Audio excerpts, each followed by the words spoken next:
Diyos. Huwag natin sayangin ang panahon. Nandito tayo, mag-ipon tayo ng kayamanan para tayo ay pagsalubong natin sa Diyos ay siya. May sandata tayo. Mayroon ipakita natin, tayo ay tunay na bago na. Boss natin ang nagbigay ng buhay sa atin. Amen? Amen. Yan ang misay ng Diyos. Dahil mabalat tayo may misahe binaba dito. Walang mangyayari. Magkaisa lang tayo. Dito, sabi nila ang Pangasinan, may mangyayari. Sa akin lang, wala nangyayari. Hindi ito binaba ang logo ito para mapapahamak ang Pangasinan. Ang Pangasinan, mapalat. Sa Manila, ang binaba sa David ko, tinatakan daw Luzon, mapalat. Tayo, magkakaisa tayo.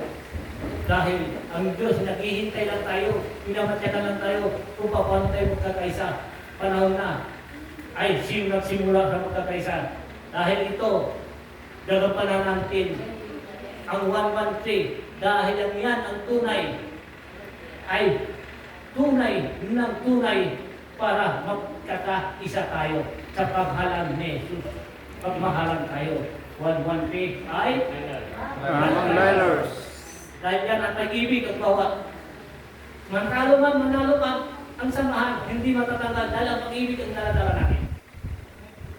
Dahil kailangan natin magkakaisa na. Walang pinili ng Diyos. Basta nagmahalan kayo, ang Diyos ay nasa inyo. Basta importante, pagbago na tayo habang may panahon pa. Para pagdating na panahon at harap na tayo sa Kanya, mayroon tayo ibibigay ng regalo sa Kanya. Dahil ang regalo yun, ang hinintay niya, ang pagbabago mo, anak. Ibigay mo sa Kanya. Oh. Di ba? Masaya kung tayo ay magbago na. Yan inaasahan ng Diyos. Mga anak ko, binabago kayo dito sa lupa para magsaya. Hindi magpapatayan. Hindi mag-iingitan. Hindi away na binigay ko sa inyo. Mag-ibigan kayo. Magkakaisa kayo. Dahil ako, at hiniran ko kayo, binabago kayo, kailangan ko kayo magkaisa. Dahil hindi ko na kayo pipiliin dahil nang mabuti na inyong gawain, ako na rin ang sa inyo. Wala na akong pipili kung kayo ay maging totoo sa sarili ninyo, totoo sa kapwa ninyo. Ako ay nasa inyo. Sabi ng Ama, kung ikaw ay hindi gumawa ng mabuti, siyang gumawa, doon ang pipili sa inyo. Kung sino ka karapat para sa akin, sabi ng Diyos. Dahil sa akin, ang paraiso ko katahimik at kasayahan. Pag-ibig ang lahat, ang dala-dala doon, walang away, walang lungkot, walang nagsasalita, nakakasira. Yun ang hinihintay ng Diyos para sa atin. Magkaisa na tayo habang may panahon pa tayo dito dahil hindi natin alam kung kailan tayo at babawiin na ng Diyos sa atin. Habang may nandito pa kayo, dala mag-ipon tayo ng kayamanan ng kabutihan patungo sa Kanya. Bilang araw at harap na tayo sa Kanya, yun sandata mo, yung nagawa mo mabuti dito sa lupa. Yan ang kayamanan mo ay dito sa lupa. Hindi yung kayamanan ng dalang pera, maiwan yan lahat. Pati katawan mo maiwan yan. Hindi mo madadala isang espiritu ka. Ang tanong sa iyo, ano mang nagawa mo dito sa lupa?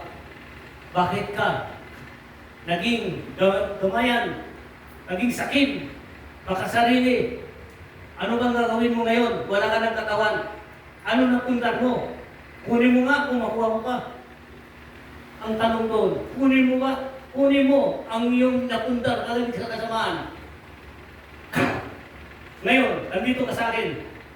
Wala ka ng katawan, espiritu ka. Ano nagawa mo sa lupa? Ang sagot ng Diyos sa iyo. Anong binigay mo na mga kapwa mong tao? Anong ginawa mo? Dahil harap na tayo sa Kanya, tatanungin sa atin kung ano nagawa natin. Kung wala tayo nagawa ng kabutihan. Yan lang ang hinihintay ng Diyos, ang kabutihan para maharap natin siya at harap sila sa atin. Dahil harap tayo sa Kanya, dahil lahat tayo haharap. Masama man, hindi. Harap tayo. Ang tanong, anong nagawa mo dito sa mundo?